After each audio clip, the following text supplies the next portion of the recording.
Le monde est une comédie pour celui qui pense et une tragédie pour celui qui sent. Dès 1769, l'écrivain britannique lançait un fracassant avertissement quant à non-vulnérabilité. Lucide mais alarmiste, le philosophe Paul Valéry était dans le même état de résignation 2 siècles plus tard quand il disait que nous autres civilisations savons maintenant que nous sommes mortels. La nature reprend toujours ses droits. Virus, bactéries, variants, pandémies prennent leurs aises, se promènent comme poissons dans l'eau.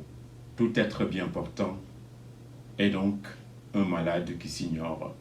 En dépit des progrès techniques et scientifiques retentissants et de toutes les capacités d'innovation pour lesquelles l'homme a fait preuve d'une grande compétence, nous sommes plus que jamais à portée de microbes.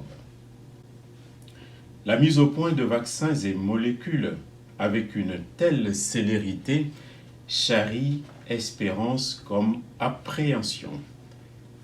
Les rangs de ceux qui voient la bouteille à moitié remplie s'agrandissent.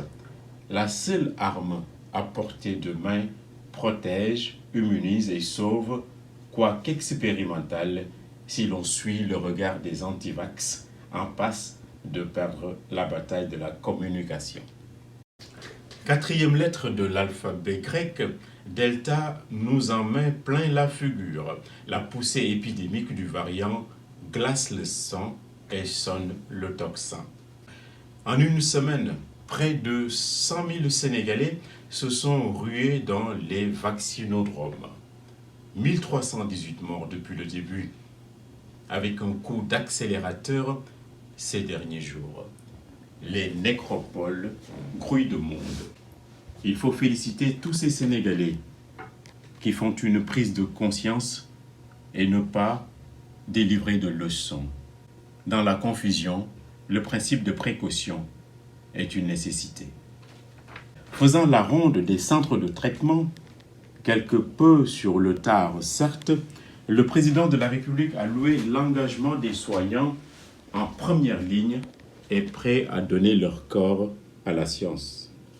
La guerre sanitaire aura englouti 130 milliards en 16 mois. Le bien-être de la population, ça n'a pas de prix, c'est la prunelle de nos yeux, mais gare au tonneau des Danaïdes. Tous hypocondriaques, mais la peur, ça empêche de vivre, pas de mourir.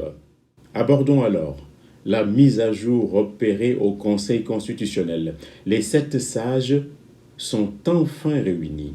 Le Conseil avait-il la latitude de délibérer en l'absence de 3 juges selon le bord où l'on se place? Chacun voit midi à sa porte. Autre reconfiguration, la révision des listes électorales pour les primo-votants. Du 31 juillet au 14 septembre, pas moins d'1 million de jeunes Sénégalais ayant moins de 18 ans révolus le 23 janvier 2022 seront autorisés à s'inscrire. Un poids électoral susceptible de faire pencher la balance aux prochaines élections si jamais elles ont lieu. La jeunesse a-t-elle perdu la boussole dans notre pays? Chaque génération est un nouveau peuple.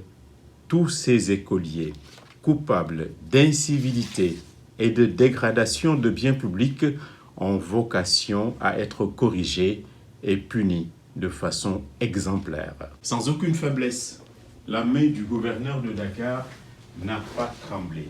Face à la crise sanitaire, les combats de lutte sont superfétatoires. Chaque énergie doit être engagée pour la grande cause.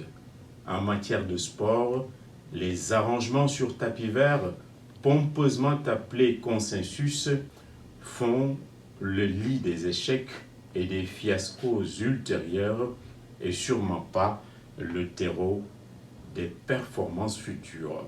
Nos instances meurent d'absence de clarté sur fond de flou artistique.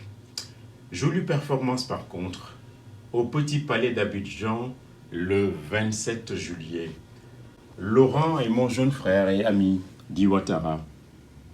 On s'est parlé amicalement, a répondu Laurent Gbagbo, sourire aux lèvres. Un ami est un parent choisi.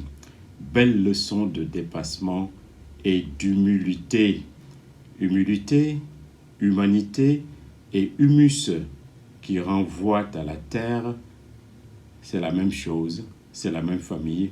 Il ne faut donc jamais quitter le sol. À défaut, c'est la mélancolie que l'on sème. Comédie et tragédie avait prévenu Horace Walpole.